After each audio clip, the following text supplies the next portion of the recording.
In this video, I'd like to discuss the Reprographics sheet print product.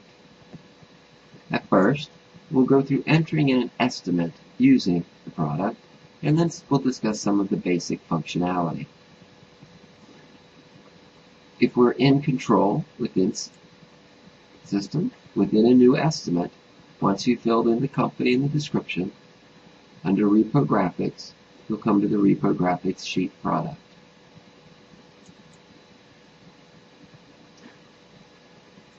You'll want to enter the number of sets being ordered and the number of originals or pages within each set, whether it's single or double-sided, the image height and width, the machine it's being printed on, and what print mode, such as black and white, color, or photographic. If it's double-sided, you could choose color on one side and black and white on the other. How it was received, such as are you scanning these documents in, or have you received it as a digital file? The file type, such as JPEG, etc., you could type in additional or add them to the list. And how many files that have been received, whether it came in as one file or multiple files, or if you're scanning to a single file or multiple files. If it was received other than a scan, how it was received, or if they're dropping them off. The location, material type that it's being printed on, such as cardstock or standard bond papers, and then the material itself. If it's going to be laminated, and if it needs to be cut out. Next on the right, we have your pricing method. This product can be set up as either cost-based or area-based pricing methods.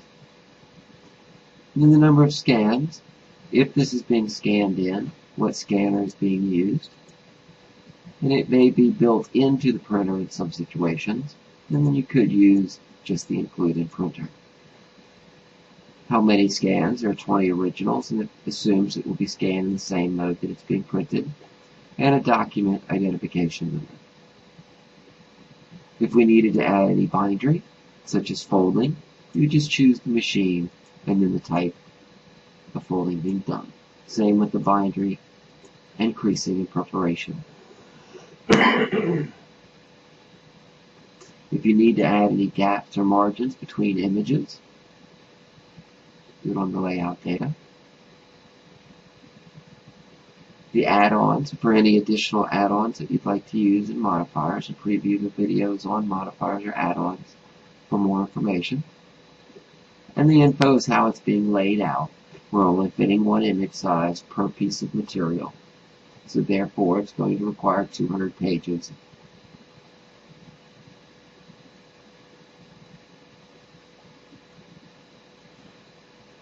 Now once this is done, hit OK here. You can then go in and save this and add it as an estimate and print it out. If we look at how some of this is created as far as some of the functionality, within the paper itself, for viewing the part, in the Reprographics tab, and this can also be done on the Adjust Part Information screen in your setup. On the scanner itself, it's looking for setup, one time if area-based, and a time if cost-based. How fast can it scan, and your charges per scan. On the actual paper,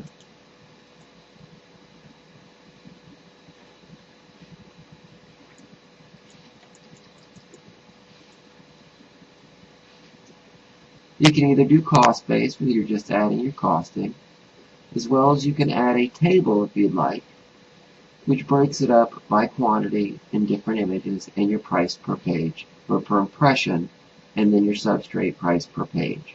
So if it's double-sided, that would generally be 2 impressions, then adding in your substrate price. You can also connect it to additional tables, such as lookup tables in the system, and for further information in that, please review other videos using the lookup tables. That concludes our video on the reprographics sheet product. If you have any further questions, please contact the CAS Implementation Department. Thank you.